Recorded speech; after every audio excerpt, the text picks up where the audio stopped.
Hi everyone. Again, sorry about the setting. I'm stuck in bed, so um, yeah. As far as the assignment goes, um, I believe that being a team player means that you're willing to work well with others, regardless of personal beliefs. Um, you all have a goal that you're working towards, and that should be the main goal for everyone. So, regardless of what you're doing, you're there to get the job done. So, you should be able to work with others to effectively get that goal done. Um, I kind of looked at this question and thought that most people would answer, oh, they wanted to be the lead.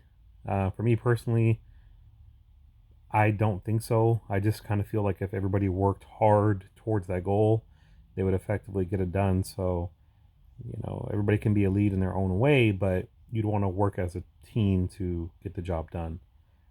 I personally prefer to work alone. There's a lot of variables when it comes to working with others, so a lot of times when you're at work, your objective is to work effectively and succeed, but you never know what the next person is going through or what the situation is for them at that day. So that throws a curveball at you. So um, you never know what the goal is for somebody else.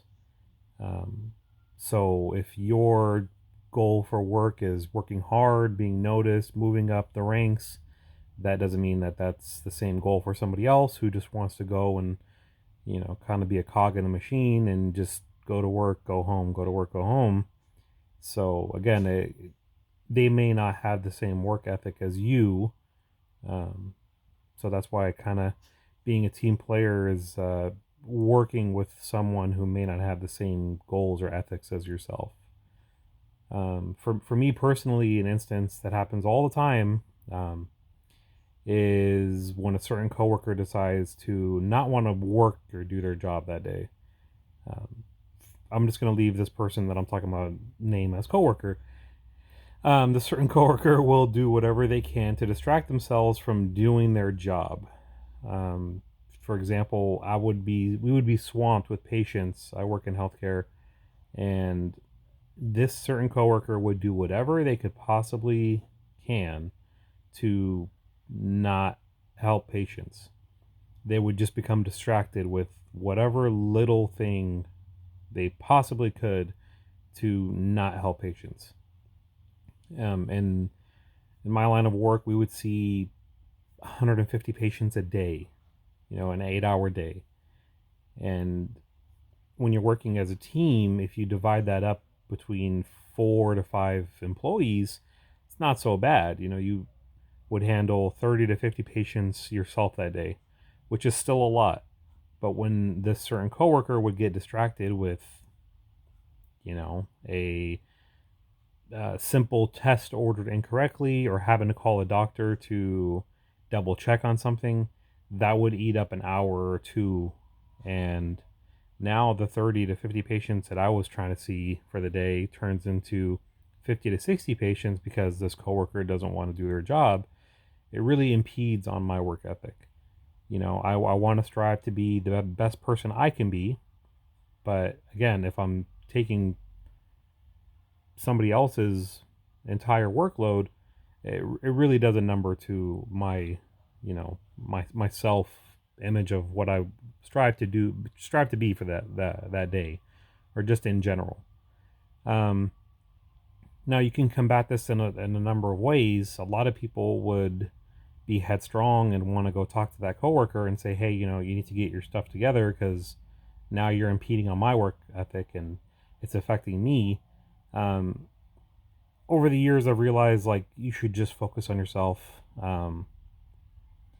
In my situation, it's happened so many times that I've learned not to try to fix that person and just strive to better myself. And it gets noticed. My manager in question notices it all the time, and luckily, it's gotten to the point to where I don't have to say anything at all.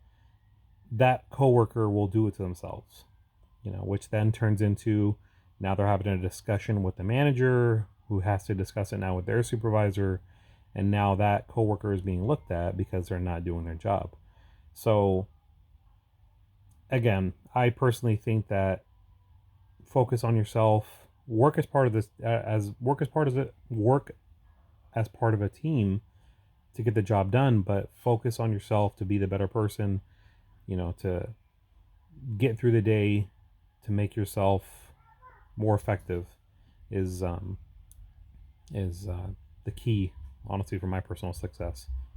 The most important characteristic that I look for in a person, like I have been a manager in the past, and I would look for maturity in a person.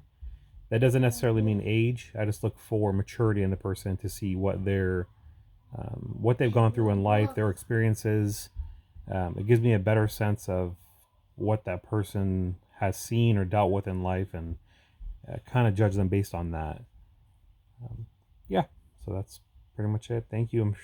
Sorry if that was kind of long, but thanks.